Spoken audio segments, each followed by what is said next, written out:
नाजरीन, प्रोग्राम बोल के लब आजाद है तेरे में एक बार फिर खुशामदीद। ब्रेक पर जाने से पहले हम जिस हवाले से बात कर रहे थे वो ये था कि सियासी दंगल का पहला राउंड शुरू हो चुका है। इस हवाले से हम मजीद बात करेंगे, लेकिन यहाँ पर लेते हैं एक कॉल। जी, देखते हैं हमारे साथ कौन है। अस्सलाम वालेकुम। जी वालेकुम अस्सलाम। जी, कौन साहब? मैं गुलाम अली बोल रहा हूँ। ये शराजी साहब, अगर ये खबर दुरुस्त है कि पंजाब से पीपल पार्टी जो है अलहदा हो रही है, तो मेरी जाती राय में ये जमहूरियत के लिए एक अच्छा शगुन है और इससे जमहूरियत मजबूत होगी।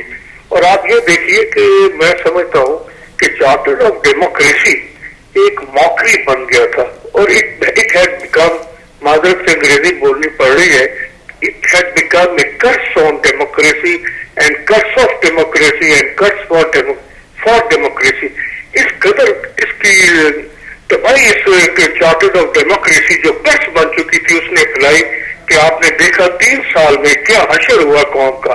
खजाने खाली हुए, महंगाई आसमान तक पहुंच गई और गरीब वो बदहाली पे बदहाली की तरफ चला गया जिसका रिटर्न नहीं है। There is no return from that misery. तो ये उसकी वजह क्या थी कि उसकी बेनजीर की डेथ के बाद जो साहब उनकी जगह पर विराजमान हुए ही उसको इस चार्टर ऑफ डेमोक्रेसी और एक और जो रिकंसिलिएशन का ट्रैक जो बचाया गया उसकी वजह से वो एक वर्चुअल किंग पाकिस्तान के बन चुके हुए।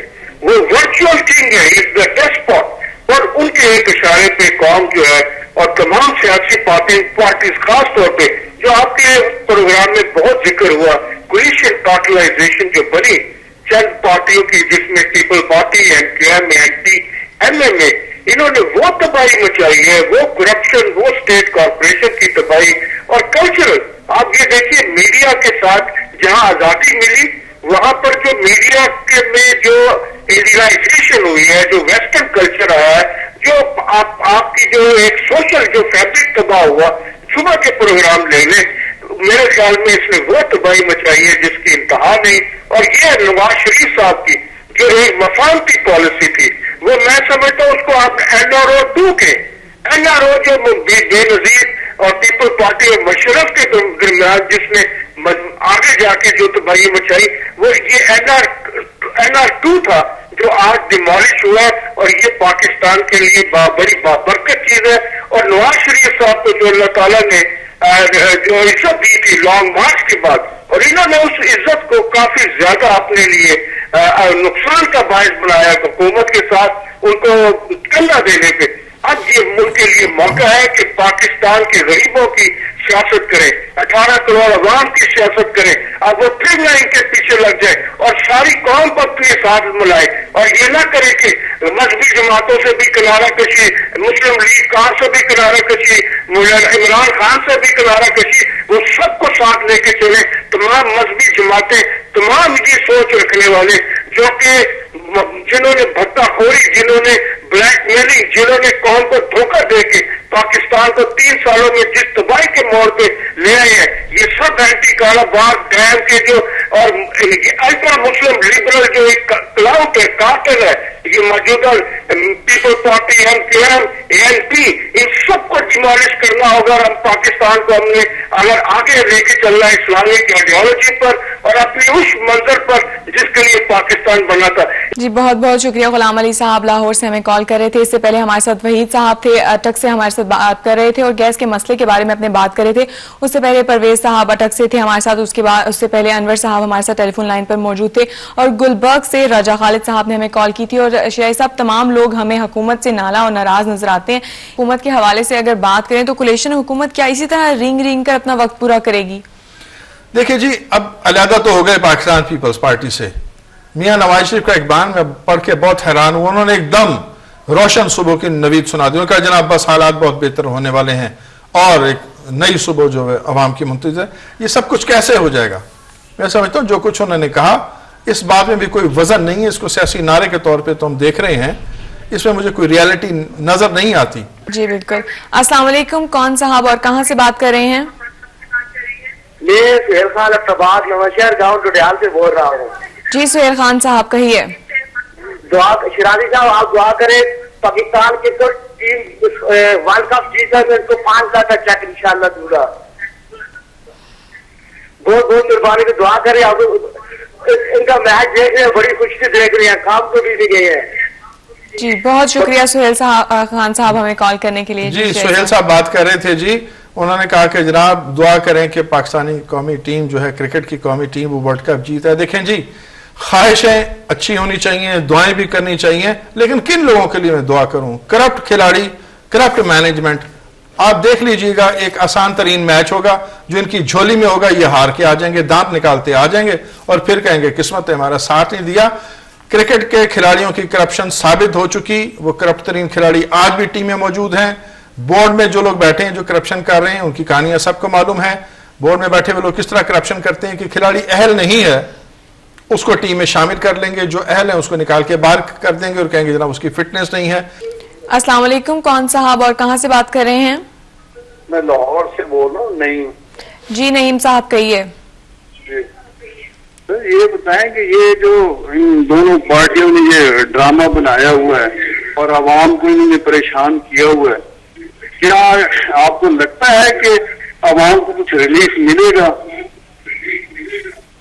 जी बहुत शुक्रिया नईम साहब हमें कॉल करने के लिए। जी नईम साहब का सवाल बहुत आम है, यानी जो कोलिशन से अलहदगी है कि अब लोगों को और मीडिया को एक और मौजू मिल जाए for days to come, for months to come, किसी पे बात होती रही कि अच्छा जनाब अब यूनिफिकेशन ब्लॉक आ गया है, पीपल्स पार्टी रुखसत हो गई है।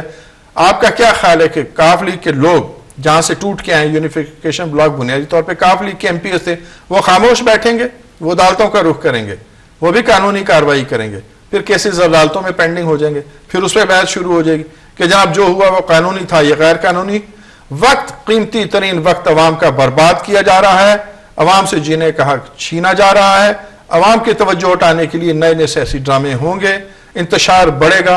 हमारे दोस्त ने सवाल किया था कि अवाम को रिलीफ मिलेगा या नहीं, तो मैं फिर अर्ज कर दूं, रिलीफ इन लोगों से मिलता नजर नहीं आता, मुल्क इंतशार की तरफ जाता नजर आ रहा है। जी बिल्कुल शाही साहब, आज के प्रोग्राम में जैसे कि हम बात कर रहे हैं सियासी दंगल के हवाले से कि पहला राउंड उसका शुरू हो चुका है, तो वाकई अवाम ने इन 3 सालों में गुज़िश्ता बहुत कुछ देखा है, लेकिन इस अगर सियासी दंगल की जिस तरीके से बात करें तो इसके पहले राउंड में अवाम को देखने के लिए जो मिल रहा है वो मजीद क्या क्या देखने को मिल सकता है? मैं समझता हूँ सिर्फ दिलासे, सिर्फ दिलासे, दिलासों के अलावा हुकूमत वक्त के पास देने के लिए कुछ नहीं है। जो हाल फेडरल गवर्नमेंट के खजाने का है वही हाल पंजाब गवर्नमेंट के खजाने का है। पैसे न वहां पे हैं न यहां पे हैं, और अगर कुछ हैं तो जिन अल्ले तल्लों में उड़ाए जा रहे हैं, मैं समझता हूं उनको संभाल के खर्च करने की जरूरत है। अवाम के बुनियादी मसाइल के लिए बहुत ज्यादा पैसे नहीं चाहिए। जी अस्सलाम वालेकुम, कौन साहब और कहां से बात कर रहे हैं? अस्सलाम वालेकुम, नदीम चौधरी जरम से बात कर रहा हूँ। शायद सब क्या हाल है?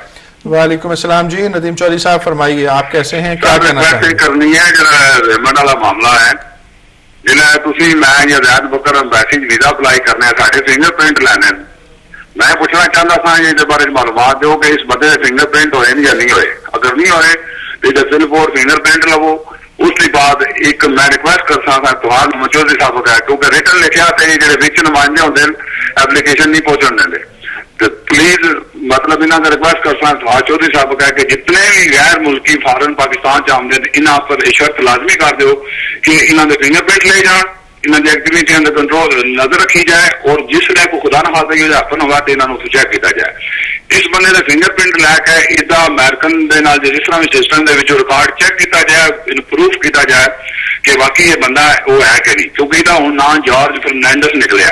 ठीक है, तो बराए मेहरबानी ये मतलब कोई गल करो बंदे सारे खाते खोलेंगे। जी बहुत शुक्रिया नदीम चौधरी साहब हमें कॉल करने के लिए। जी शाही साहब, नदीम साहब ने जो कुछ कहा बात बिल्कुल दुरुस्त है जनाब। जिस तरह पाकिस्तान से या दीगर मुल्कों से अमेरिका और यूरोप जाने वाले लोगों को चेक किया जाता है या उनका रिकॉर्ड रखा जाता है स्कैन करके, अब तो आइज जो है वो स्कैन होना शुरू हो गई, फिंगरप्रिंट्स तो अब बहुत पीछे की बात रहेगी। बहरहाल सब कुछ किया जा रहा है, हमारे यहाँ भी होना चाहिए, अगर नहीं हो रहा तो इस मामले में भी हमें एक कदम आगे उठाना चाहिए। लेकिन असल बात वही है, इस शख्स का नाम जो एक तकरीबकार है, जो CIA का एजेंट है, इसका नाम रेमंड डेविस हो, इसका नाम एरिक प्रिंस हो, इसका नाम जॉर्ज हो, इसका नाम ABCD व्हाटएवर कुछ भी हो जाए, ये तयशुदा बात है।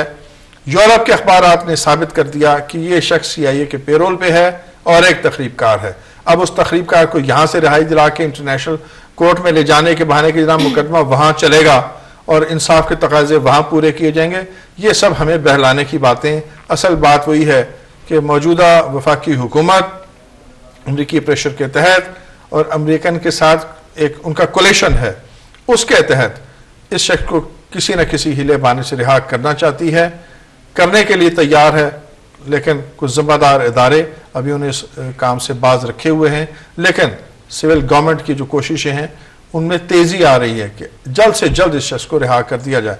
मैं समझता हूं कि अदालतें तो अपना किरदार अदा करेंगी, लेकिन अदालत के रूबरू अगर रिकॉर्ड ही सारा मस करके पेश किया जाएगा तो अदालत क्या कर सकेगी?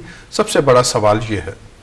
जी बिल्कुल नाजरीन, आज के प्रोग्राम में हमने जिस हवाले से बात की वो ये थी कि सियासी दंगल का पहला राउंड शुरू हो चुका है। पंजाब हुकूमत में हम बहुत सारी तब्दीलियां देख रहे हैं, यूनिफिकेशन ब्लॉक का सामने आना और उसकी आईनी हैसियत को चैलेंज करना, इस किस्म के कुछ चीजें हैं जो सामने आ रही हैं।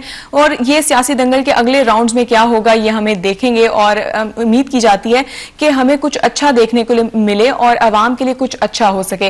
नाजरीन, इसी के साथ प्रोग्राम बोल के लब आजाद है तेरे का वक्त खत्म हुआ चाहता है। इजाजत दीजिए, अल्लाह निगहबान।